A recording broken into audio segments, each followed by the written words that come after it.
And for more on this, let's cross over to New York, where our correspondent Susan Teherani is standing by live. Susan Teherani, good to see you. What's the latest on the Columbia University protests, and what are you gathering from Americans? What are they saying about these protests?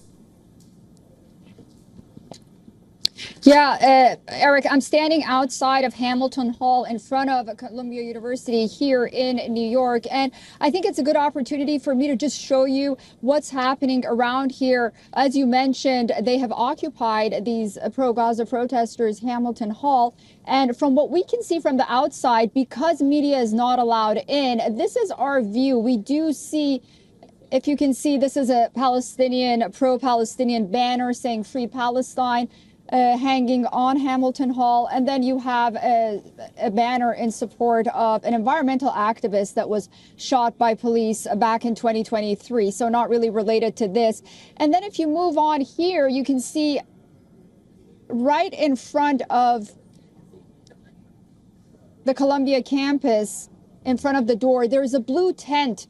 The blue tent that you see is for only students, not students, only personnel who have to be on campus and faculty who have to be on campus, and students who are actually residing on campus. They're the ones allowed in the Columbia doors. Everyone else is not permitted on the premise of Columbia University and on the campus.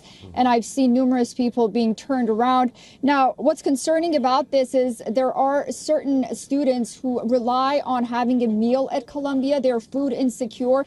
They can't even access inside those food halls at this time. And that was a concerning issue. Let me move the camera around for you and show you what's happening across the street. Since media is not permitted, you have national and international media across the street from Columbia basically reporting. You do have a police and public safety vehicle here. But as you can see, there's no sign of the NYPD, and no arrests have been made here in Columbia. Did I speak too soon?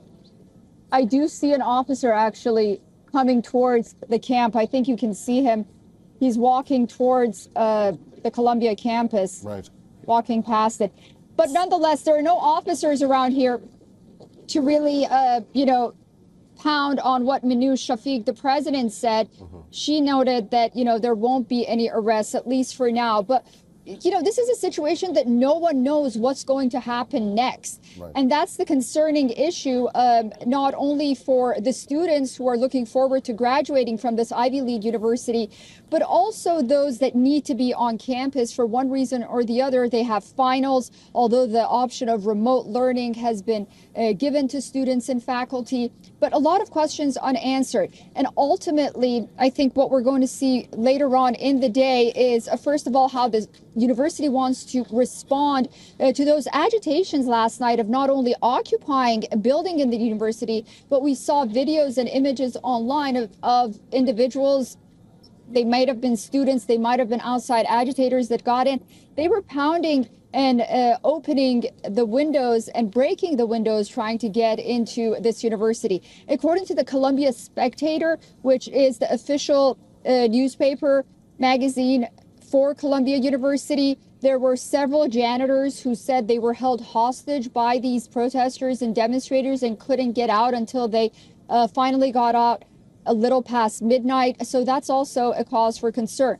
But again, the most fascinating, perhaps, and bizarre thing is, despite everything that I told you and showed you and what's happening, and we're outside reporting here, the media isn't even allowed in.